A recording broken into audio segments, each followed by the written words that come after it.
সরকার যেদিকে থাকে সেদিক তো জিতে। কিভাবে জিতবে? ভোট সরকার দিবে না ভোটাররা দিবে? স্যার কিন্তু এই ভোটটা নিয়ে অনেকবার অনেক পদের কথা বলছেন। কখনো বলছেন আমি 11 তারিখেও না, 13 তারিখেও না, 12 তারিখেই নির্বাচন হবে। নির্বাচনটা হয়ে গেল। নির্বাচন হয়ে যাওয়ার পর সংসদ সদস্য হইল। একই সময়ে কিন্তু অলিখিতভাবে আপনি গণভোট যেহেতু আনছেন, তাইলে এরা গণপরিষদের লোক হয়। হ্যাঁ, ন্যাচারালি। এখন গণপরিষদের লোক যদি হয় আর সংসদ নির্বাচন যদি হয়ে গেল, তাহলে ও কিভাবে নেবেন? প্যারালাল একই সাথে দুইটা, তা আমি গণপরিষদের সদস্য হিসাবে এবং সংসদ সদস্য হিসাবে?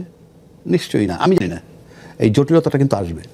যদি ধরে নিলাম সংসদ সদস্য হিসেবে নিল, তাহলে কেউ প্রধানমন্ত্রী হবে? হ্যাঁ, তা তো হবেই। প্রধানমন্ত্রী যদি হয়ে যান, সেই প্রধানমন্ত্রী চলবে কি হিসাবে? কোন সংবিধান দিয়ে চলবে? মানে যে সংবিধান চালু আছে সেই সংবিধান চালু নাই তো। কেন আমি বলি, আমরা একাডেমিক, মানে এখানে লড়াই করতে আসিনি। তো কেউ যদি কোর্টে যায় গিয়ে বলে কোন সংবিধান চালু আছে, আমি সেটাই বলতেছি। ধরেন যে সংবিধানটা আছে আমরা বলতেছি, ওটাই তো ইনফ্যাক্ট 90 দিনের মধ্যে নির্বাচন করার কথা, সংসদ ভেঙে যাওয়ার। এই যুক্তি আপনি জায়গায় দিছি দিয়েছেন। আমরা আজকে একাডেমিক ডিসকাশন, মানে আমরা ডিবেট করে ফালাই দিতে চাই না। না হইলে সংবিধানের অনেক আইনকে লঙ্ঘন করা হয়েছে, আবার অনেক জায়গাতে সংবিধানের আইনকে ব্যবহার করা হয়েছে। সেটাই বলতেছি না, যেটা ব্যবহার হয় সেটা হলো কি, যে পার্টটা সচল সেটা তো আপনি করতেই পারেন, কিন্তু যে পার্টটা অচল, এই যে 90 দিন অচল তো তারা ইচ্ছাকৃতভাবে করে, অচল ছিল না। না যেই কেউ তো অচল করে না, অচল তো হয়ে গেছে। অচল যখন হয়ে গেছে, তখন আমার কাছে ব্যক্তিগতভাবে যেটা মনে হয়, এইটা একটা জটিলতা হবে। আচ্ছা, সুতরাং আমি মনে করি যদি যেই নির্বাচিত হোক, স্পিকারও তো নাই, শপথ কে নেওয়া হবে? এটা আবার আইন উপদেষ্টা বলেছে, না সেটা আবার সেটেল হচ্ছে এবং ওটা করা যায়, সেটা প্রধান নির্বাচন কমিশনার। অত কিছু বাঁচলে তো ওইটাও হবে না।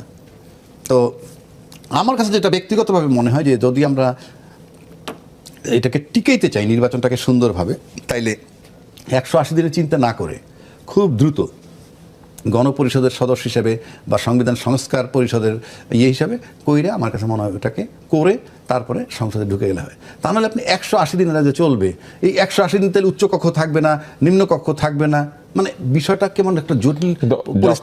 যে অটোমেটিক এই সংবিধান চালু হয়ে যাবে বলা হয়েছে, তখনও তো উচ্চকক্ষ আসলে থাকছে না। অটোমেটিক কোন সংবিধানটা চালু হবে? আমার প্রশ্ন তো ওইখানে। ওই যে জুলাই সনদ, যেটা কি যুক্ত হয়ে যাবে আগের সংবিধানের সঙ্গে, নিজে নিজে হেঁটে হেঁটে পাপা। না জুলাই ঘোষণাপত্র, যেটা গণভোটটা যদি হয়ে যায়, তাহলে এটা তো হবেই। সরকার যেটা থাকে সে আমি তো এইভাবে বলতে পারি না রে ভাই।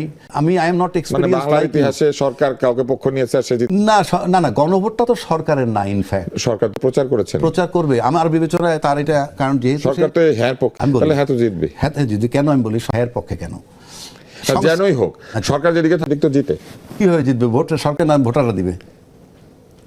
আপনার ধারণা এই সরকার শুধু দিতে বলেছে? বলছি না, আমি এটা বলছি না, কারণ আমার কাছে মনে হয় কি, এই সরকারকে আমরা শুরু থেকে দেখছি সে যে ভালো কোঅপারেশন পাইছে তুষারের বা রাজ্জাকির। আমি বলছি তুষার হইলো পলিটিশিয়ান, আমি হইলাম প্রশাসন। আমাদের দুইজনের সহযোগিতা উনি এই গত 17 মাস যাবত প্রপারলি পাইছে কিনা, উনি কি চাইছিল? আমার সন্দেহ। উনি কি চেয়েছেন?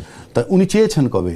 আজকে নির্বাচনের দিন কিন্তু আমরা দেখছি প্রশাসন খুব ভালো কাজ করেছে, এবং প্রশাসন ভালো কাজ করেছে বলে বোধহয় নির্বাচনটাও, মানে ফলাফল যাই হোক নির্বাচনের, কিন্তু নির্বাচনে যেই 3 দিন আগে আমরা আলোচনা করছি, সকালে আপনার সাথে আমার আলোচনা হলো আরেক জায়গায়, 3 দিন আগে বলছি ভোট হবে তো। না, আমি কিন্তু ভোট হবে বলেছি না, ঠিক আছে, কিন্তু এই আশঙ্কাটা ছিল, এই প্রশ্ন তো করতো, কিন্তু সেখান থেকে আমরা উদ্ধার পাইছি। কিন্তু এই ভোটটা নিয়ে অনেকবার অনেক পদের কথা বলছেন। কখনো বলছেন আমি 11 তারিখেও না, 13 তারিখেও না, 12 তারিখেই নির্বাচন হবে।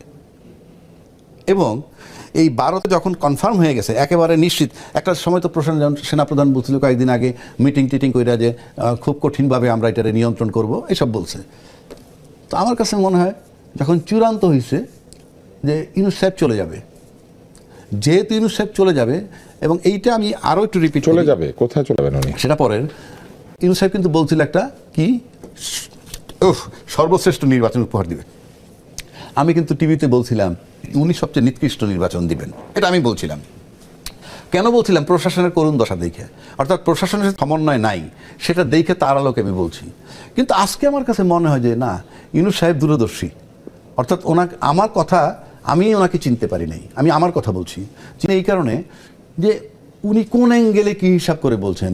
উনি জানতেন যে ওনাকে পছন্দ করে না, ওনাকে কোঅপারেট করে না, ওনাকে এই টিভি মাধ্যম, মানে উনি যে আইসের জন্য নির্বাচনটা ভালোভাবে করে দিলেন। না সেটা না, উনি চলে যাবে নিশ্চিত হওয়ার পর প্রশাসন কোঅপারেট করছে, হ্যাঁ, যে প্রশাসন কোঅপারেট করছে এবং সে কমফোর্টেবল, মানে নির্বাচনটাকে কমফোর্টেবল করছে। তা না হইলে এই প্রশাসন যে অবস্থায় আমরা আলোচনা করছি তাতে নির্বাচনটাকে এত স্মুথলি শেষ করতে পারলে বাকি 17 মাস তো আরও স্মুথলি হইতে পারতো।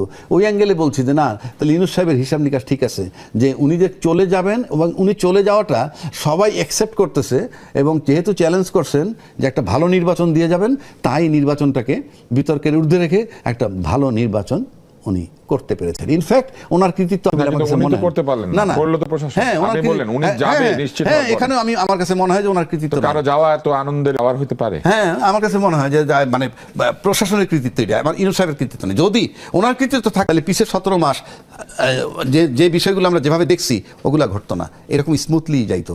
কেন করে নাই? ভাবছে প্রশাসন যদি স্মুথলি তার